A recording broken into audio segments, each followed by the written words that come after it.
seja, nós somos concidadãos dos santos e não dos profanos. Nós somos concidadãos de quem teria uma vida de acordo com a vontade de Deus, como foi Jacó. Tropeçou, calambiou, mas a Bíblia diz que ele não era profano. Profano era Esaú. Deus rejeitou Esaú e lhe chama de profano. Mas Jacó era aquele moço desequilibrado, totalmente dependente da ajuda de Deus, para provar que o pecador sem Deus não faz nada. Deus encontrou ele no Jaboque e disse assim: confessa a tua iniquidade, confessa o teu pecado. Você transgrediu contra seu pai e nunca confessou para ninguém. Você aldrabou seu irmão e nunca confessou para ninguém. Você dobrou Labão e foi dobrado, mas nunca confessou para ninguém. Agora diz para mim: quem é tu? Quem é tu? Quer mudança de vida? Confessa. Quer mudança de vida? Esteja disposto a ser mudado. Ele disse: Senhor, o meu nome é Jacó.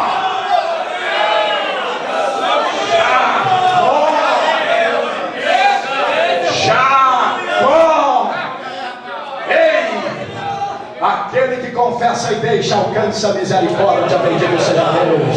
Bendito seja o nome do Senhor. No teu nome está a tua história. O teu nome aponta o que você era, moço. Ele diz: é Jacó. O meu nome é Jacó. Vivi como Jacó até agora. O Senhor disse: não chamarás mais Jacó, mas Israel, porque andaste com Deus e prevaleceste. Tu és príncipe do Senhor. Bendito seja o nome do Senhor nosso Deus. Olha, irmãos, que coisa extraordinária. Nós somos concidadãos dos santos e da família de Deus. Que coisa extraordinária. Agora Deus se tornou nosso Pai através da filiação oferecida por nós, por Jesus para nós na cruz do Calvário. Veio para os que eram seus. Os seus não receberam, mas a todos quantos o receberam, deu-lhes o direito, o poder, a legalidade. Somos filhos porque aceitamos o sacrifício redentor de nosso amado Senhor na cruz do Calvário. Satanás hoje não pode mais dizer: não pertence, não pertencia. A coleira foi quebrada, a algema foi destruída.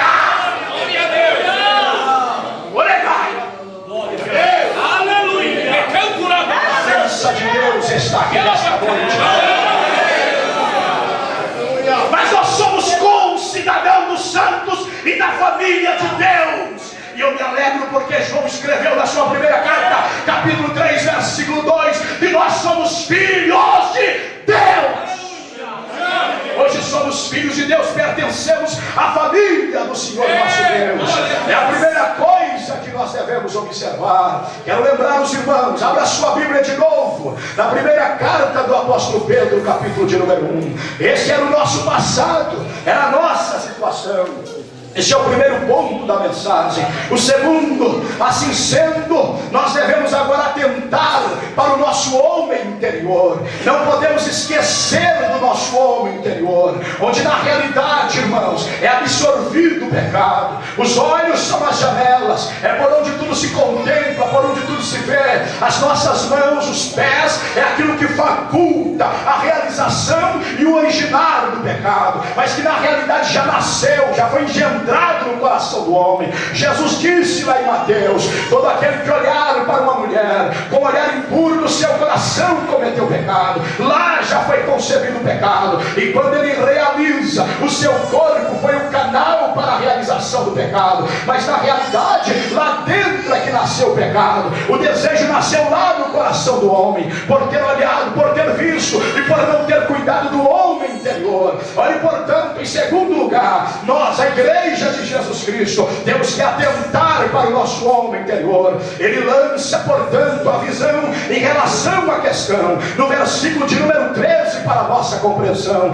quando ele está dizendo: portanto, cingindo os lombos do vosso entendimento. Primeiro, sede sóbrio. Segundo, e esperai inteiramente na graça que se vos ofereceu, na revelação de Jesus Cristo, e eu digo nosso Senhor e Salvador. Glória seja dada ao seu nome. Qual razão, pastor, de olharmos ou de atentarmos para o nosso homem interior. Vamos analisar isto quando o apóstolo Pedro está dizendo: portanto, cingindo os lombos do vosso entendimento. Automaticamente nós entendemos que está falando da região lombar, onde vai o cinto para o caminhar. É que na realidade, na época de Pedro está usando também uma figura para que eles compreendam o que é que ele quer falar. A igreja de Cristo, em certas ocasiões, ela é comparada ao atleta, é comparada ao soldado, é comparada ao trabalhador. Nós somos comparados por metáfora a estas três coisas, porque fala, meus queridos irmãos, de na realidade buscar uma coroa incorruptível.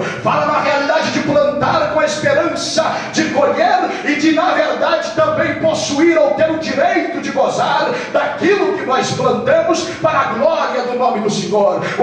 Na verdade, o soldado está falando daquele que milita, daquele que não se embaraça, daquele que guerreia, daquele que não tem a espada embanhada, mas ela está desembanhada, a todo tempo vigilante, à espera da chegada do adversário, sabendo que o anjo do Senhor acampa-se ao seu redor, mas ao seu derredor está o adversário das nossas almas, bramando, rugindo como um leão, buscando a quem possa tragar. A intenção dele é destruir a sua vida. Enquanto você me ouve aqui nesta noite, saiba disso, ele quer distrair você, para que a palavra de Deus não adentre ao seu coração e não promova o que tem que promover. O espírito do anticristo já entra aí, e o propósito dele é entrar no meio das igrejas, é operar no meio do povo, tirar a atenção do povo, fazer com que o povo esteja disperso. A autoridade é o poder da palavra aplicado, porque uma vez a palavra lançada e não penetrada ao seu coração, o aviso que Deus deu a você e a mim passou nesta noite. Desavisado, você pode tropeçar, desavisado, podemos até cair se Deus não tiver misericórdia, mas nesta noite, como arauto de Deus, como mensageiros do Senhor, eu estou avisando a igreja que é alerta. Aleluia, glória seja cada nome do Senhor. Cingindo os nossos lombos, é que nem o trabalhador, nem o atleta e nem o soldado, eles iam sem cingir o lombo. Eles tinham as vestes longas, mas quando eles iam para o trabalho, ou para a peleja, ou eles iam, meus irmãos, para a competição, eles pegavam aquela veste grande, levantavam um pouco, não descobrindo ou se tornando desnudo, pelo contrário, para que não embaraçasse o movimento da perna, levantavam um pouco, cingiam os lombos e eles partiam para a conquista. Cada um desempenhava o que tinha que desempenhar. Então isto fala para nós, na linguagem bíblica, do homem interior, que não deve estar exposto. Quando eles levantavam, cobriam, significa dizer, eles arrancavam lá de baixo, traziam para cima. O apóstolo Pedro está dizendo aí agora: guarde o homem interior, cubra o homem interior, cuidado com o homem interior, porque aí está o vosso vigor. No homem interior, o homem pode pecar, mas que Deus dê graça a você, que Deus dê graça a mim, que Deus dê graça a cada um de nós, para prosseguirmos até chegarmos ao céu. Segundo lugar, devemos atentar para nosso homem interior. Longos do nosso entendimento, fala do nosso vigor, não os deixamos soltos por aí. Veja o apóstolo dizendo, em primeiro lugar, no segundo ponto, ele está apontando para nós a necessidade em Cristo Jesus para chegarmos à santificação, a necessidade de vivermos uma vida em estado de sobriedade. Significa dizer, meus queridos irmãos, no grego essa palavra é nebo, e significa dizer aqueles que estão longe de si, que não têm consciência e estão em estado. Aquele, meu querido irmão, que é na verdade, que não está na realidade em sobriedade, ele está fora de si, ele não consegue equilibrar as coisas. Assim sendo, ele está embriagado, está debaixo do domínio do álcool, e ele não consegue, portanto, dominar a situação. Ele não tem poder e controle da situação. Na realidade, meus queridos irmãos, a igreja de Jesus Cristo, infelizmente, de quando em vez a gente encontra um crente que parece que ele está assim fora de si, está voando caminhando. Na realidade parece que tudo está longe dele, tudo está distante dele. Quando a gente fala sobre algum perigo, ele diz: mas que é isto, meus irmãos? Vocês vêem perigo em tudo. Para vocês tudo é pecado, para vocês nada pode, não é possível. Voltou-se, portanto, a época dos puritanos. Nós estamos naquela época, mas que coisa é essa? E eu que pensei que vocês tinham evoluído, e eu que pensei que não produzia-se mais crente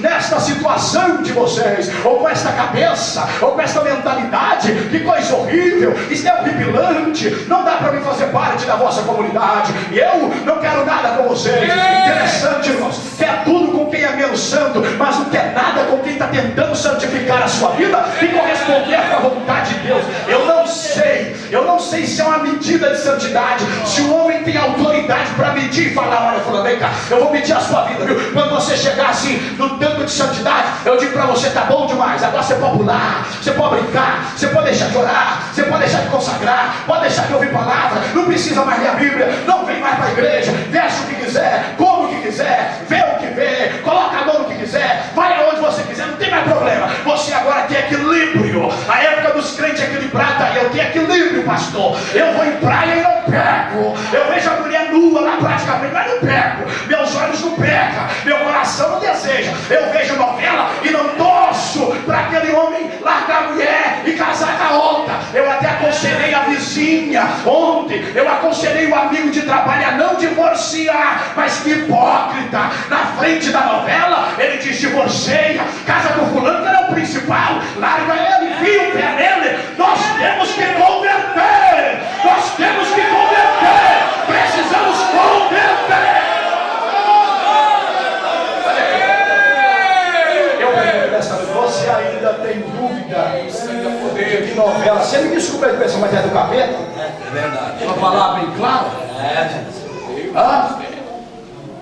Já viu que as nojeiras que a Globo produz lá no Brasil? Espírita até dentro d'água, arrebentando a nossa igreja agora com a novela imoral lá.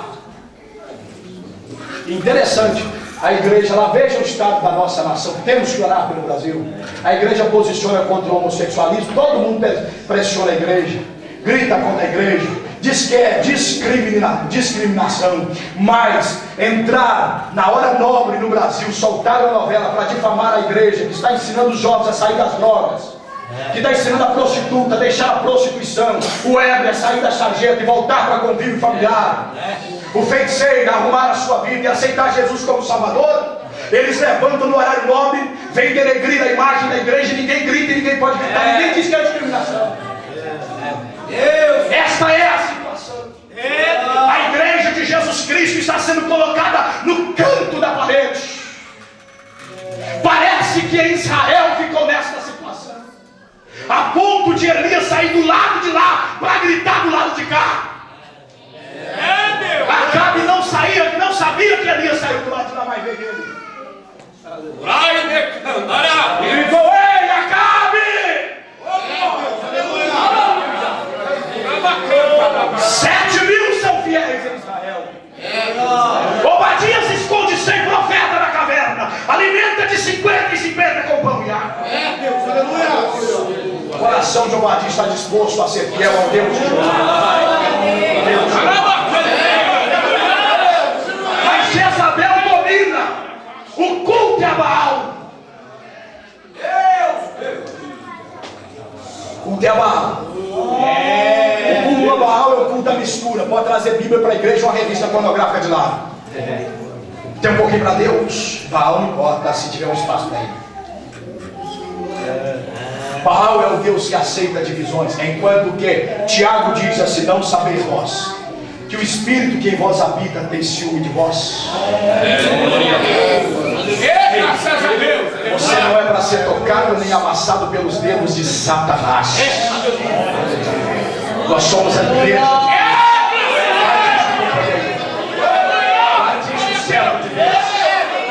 Enquanto você tiver grito na garganta, grite contra a Acabe. Acabe! Que foi? Não choverá em Israel, e não haverá orvalho,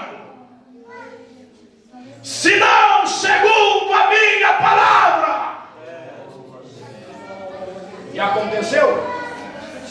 Veja Tiago capítulo 5. Elias era homem sujeito às mesmas paixões que nós, mas orou ao Senhor para que não chovesse, e durante 3 anos e 6 meses não choveu, e fez Acabe perder noite de sono, desequilibrar. Eu penso que Acabe deve ter emagrecido, se ele era gordo.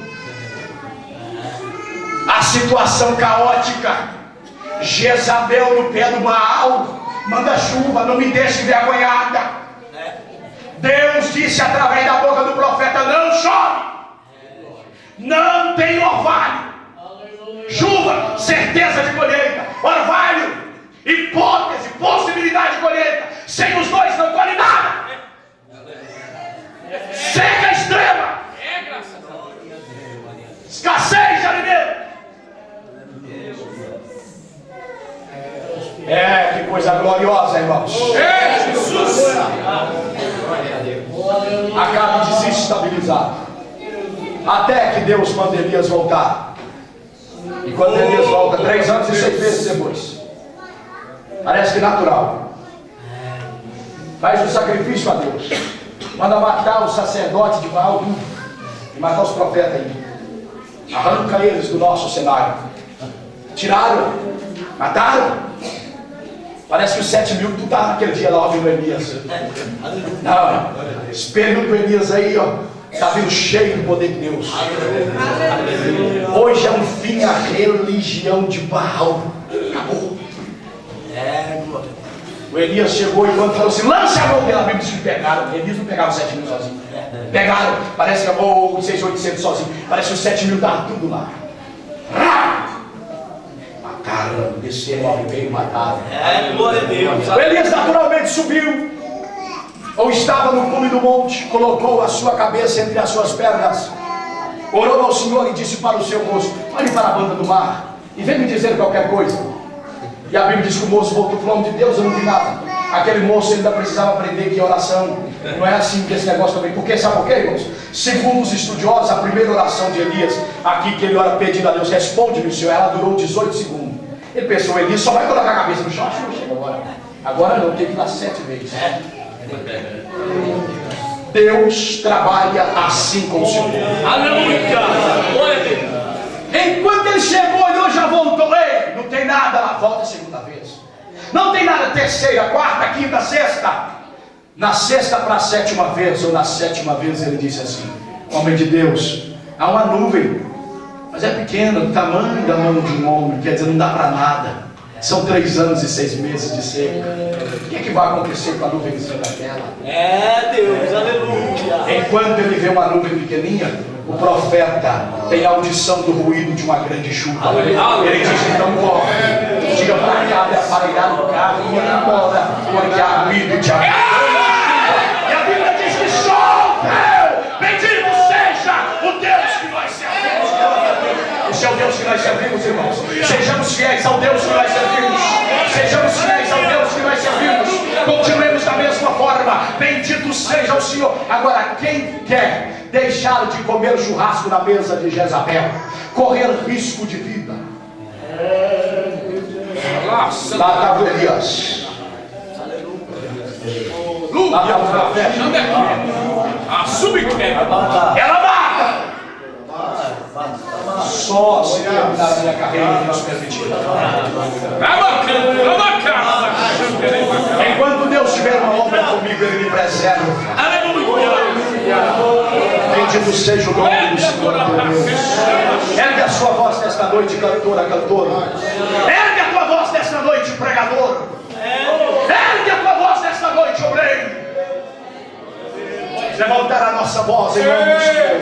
Em nome do Senhor Deus de Israel.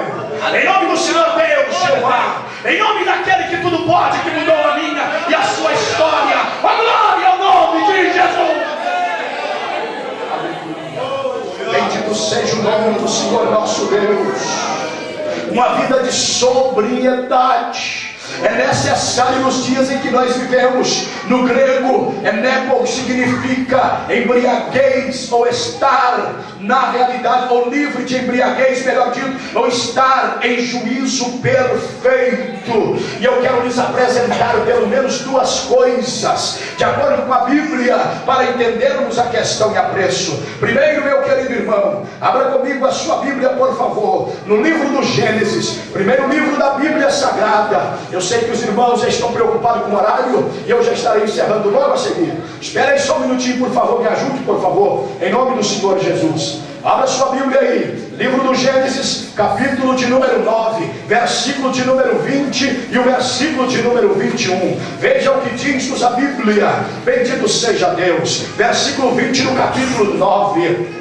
E começou Noé a ser lavrador da terra, e plantou uma vinha, e bebeu do vinho, e embebedou-se, e descobriu-se no meio da sua tenda, ou que seja de sua tenda. Mas que coisa terrível, irmãos. Noé faz uma coisa que ele nunca tinha feito na vida. Sabe por quê? Ele não estava sóbrio aqui. Estar sóbrio, irmãos, é estar em estado de livramento de embriaguez, ao mesmo tempo não estar entorpecido, embriagado. Na realidade é estar cônscio, sabedor de todas as coisas, ter domínio da situação, como já disse, poder decidir para cá e para lá, mas por saber o que é correto, decidir-se pelo correto. Noé, meus irmãos, que coisa interessante. Não tem os crentes hoje que já dizem: eu não bebo no bar, mas lá na minha casa eu bebo porque eu sou dono da casa, eu comando lá. Há pouco tempo atrás, eu me lembro que um jovem muito chegado, amigo e muito amigo, como eu amo, ele me chamou para sentar em uma praça para me fazer algumas perguntas à luz da Bíblia, e ele me disse assim, por amizade, disse ele: Felete, ou Felete melhor dito, eu quero que você seja sincero comigo, beber bebida alcoólica é pecado ou não é pecado? Eu disse: é pecado.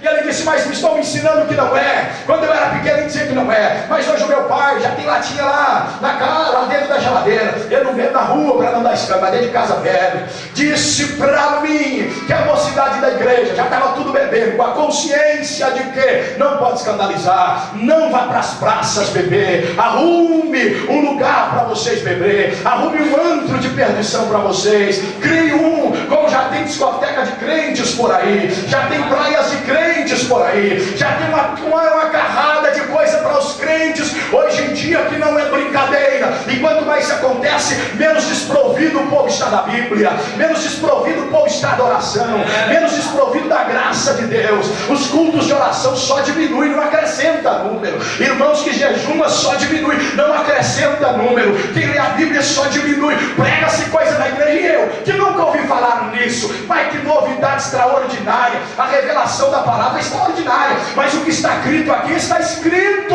Não é possível que não lemos, mas a cada dia é novidade. Eu nunca li isso na Bíblia, nunca passei por aí. Já leu a Bíblia alguma vez? Eu acho que não. Eu tenho que analisar na minha cabeça, que eu posso ter esquecido, pastor, mas eu acho que eu nunca li. Eu li o que me interessa. Como que se o pai dele me escrevesse uma carta, ele pegaria o cabeçalho para saber que é o pai italiano, e pegaria o final para receber a bênção do pai, mas o meio, o entremear da coisa, o recheio, deixaria tudo para trás. A palavra, ela é de Deus, do teu pai e do meu pai. Se eu amo, eu quero saber o que ele escreveu para a minha edificação. A Bíblia diz: para a nossa edificação. Glória a Deus. Está escrito aí.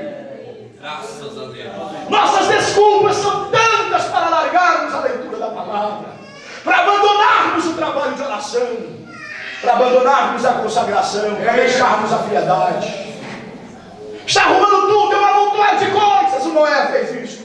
Bebeu dentro de casa. Você está achando que Noé, até porque aqui ainda não tinha uma grande civilização, Noé bebeu dentro de casa, aonde que é? Dentro da sua tenda, onde ele manda, porque lá dentro da sua casa é você que manda. Se você quiser pôr escola, você põe, mas Jesus está te vendo. Não é? As coisas escondidas lá no quarto do banheiro, você faz porque você está lá e você comanda, mas Jesus está te vendo. Os olhos dele é como chama de fogo. Bendito seja o nome do Senhor Jesus. Glória seja dada ao nome do Senhor nosso Deus. Noé, o nosso irmão Noé, fiel a Deus, pregoeiro da justiça, justiça, plantou uma vinha, e a Bíblia diz que ele bebeu e embebedou-se. E quando ele embebedou-se, Noé perdeu o equilíbrio, porque não estava mais sóbrio. Ele tinha 3 filhos, e a Bíblia diz que ele despiu-se, descobriu-se no meio da sua tenda. Mas eu estou dentro da minha casa, quem é que vai entrar aqui? Parece que nessa época aqui também não tinha mais ninguém na terra, ou ninguém. Era só ele e a família. Mas a gente pega no meio de família, não. Eis aí a questão do cuidado.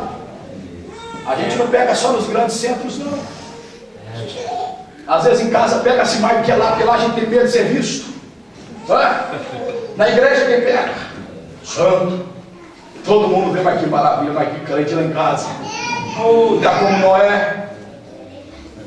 Plantou a vinha, bebeu o vinho, e a Bíblia diz que embebedou-se e descobriu-se no meio de sua tenda.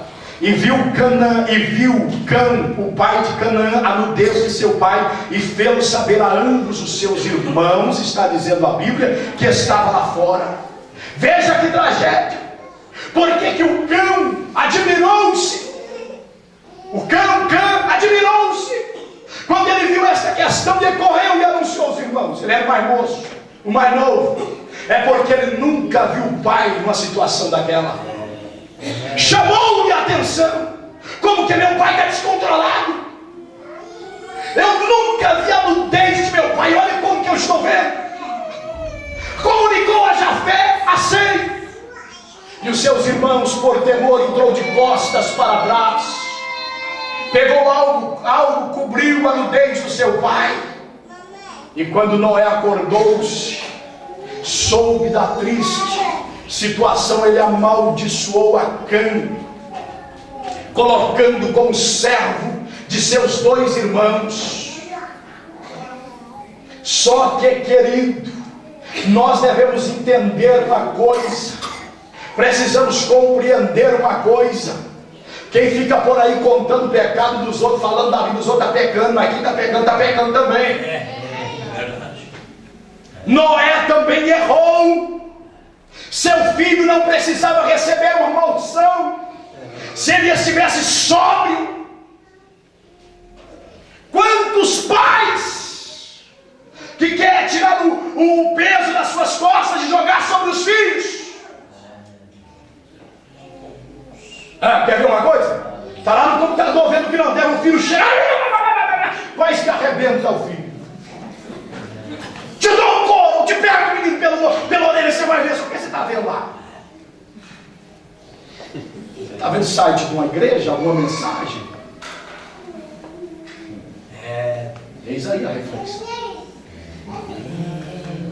Se o menino está em estado de pureza, por que ele não pode ver o que a gente vê na internet? Olha, eu alerto para uma coisa, cuidado com a internet. O que ela está destruindo de casamentos por aí, porque tem uma turma de que não tem o que fazer, a esposa vai deitar e ele vai mandar mensagem para a mulher casada. E a mulher casada de lá mandando para cá, pelo amor de Deus, repreenda esta nojeira em nome de Jesus. Glória a Deus. Em nome de Jesus. Às vezes não tiramos meia hora para a palavra, mas 1h30 para o computador. Cansado. Nem televisão hoje preocupa-se como a internet e o computador está preocupando. É a realidade. Hora de debatermos sobre o assunto santidade. Necessidade nos últimos tempos. Acorde, igreja do Senhor Jesus. Eu sei que eu tenho que parar, eu estou vendo os irmãos cansados, mas eu queria prosseguir. Por que Cã admirou? Porque o seu pai nunca tinha feito aquilo. Estado de embriaguez, fora da sobriedade, o homem faz o que nem os filhos pensam que ele faria, o que a esposa pensa que ele não faria, o que o pastor pensa que ele não faria, ou o que o amigo, o pai, a mãe pensa que o filho não faria, fez, porque estava ébrio, embriagado, como que encantado. Eu costumo dizer, como que atraído pelo pecado, como pássaro ou sapo atraído por uma cobra, sem força, e caminha para a destruição. Esta é a primeira. Veja, meus queridos irmãos, capítulo ainda em Gênesis, capítulo 19, veja o que a Bíblia nos diz, e eu vou parar por aqui colocando os irmãos de pé, é a última referência que nós queremos dar aos irmãos. Capítulo de número 19, veja o que a Bíblia está dizendo aqui para nós, versículo de número 33, e deram a beber vinho a seu pai naquela noite, e veio a primogênita, e deitou-se com seu pai, e não sentiu ele quando ela se deitou, nem quando se levantou. E sucedeu no outro dia que a primogênita disse à menor: vês aqui, eu já ontem à noite me deitei com meu pai, demos-lhe a beber vinho também esta noite, e então entra tu, deita-te com ele, para que em vida conservemos semente de nosso pai. E deram a beber vinho a seu pai também naquela noite, e levantou-se a menor e deitou-se com ele, e não sentiu ele quando ela se deitou, nem quando se levantou. Nós estamos falando de Jó, biblicamente falando. Jó, ele é, a Bíblia diz, Ló, melhor dito, a Bíblia diz para mim e para ti. Pedro escrevendo também, ele afirma que Ló, ele não é um homem ímpio. Ló, pelo contrário, ele é um homem que até agrada o coração do Senhor nosso Deus. A Bíblia diz que Deus livrou o piedoso Ló, e Deus sabe livrar aqueles que são piedosos. Mas veja nesta situação, claro, não é algo que ele escolhe, as filhas sem possibilidade de gerar, por não haver homem naquela época, na região em que ela estava. O que elas fazem? Dá de beber ao pai, e faz com que ele beba, e ele beba até ficar embriagado. E a Bíblia chega a dizer, meus irmãos, que ele não sentiu quando elas deitou, e não sentiu quando ela se levantou. Ele não sentiu nada. O homem no estado da embriaguez, ele não consegue sentir o certo e não consegue também sentir o errado. Ló nunca faria aquilo. Se as filhas chegam e falam: pai, deita conosco, é para levantar semente, ele dizia: não, senhora, minha filha, será que você não conhece o nosso Deus, que é o Deus de Abraão? Sara é estéril, e ele prometeu que vai dar um filho dela para Abraão.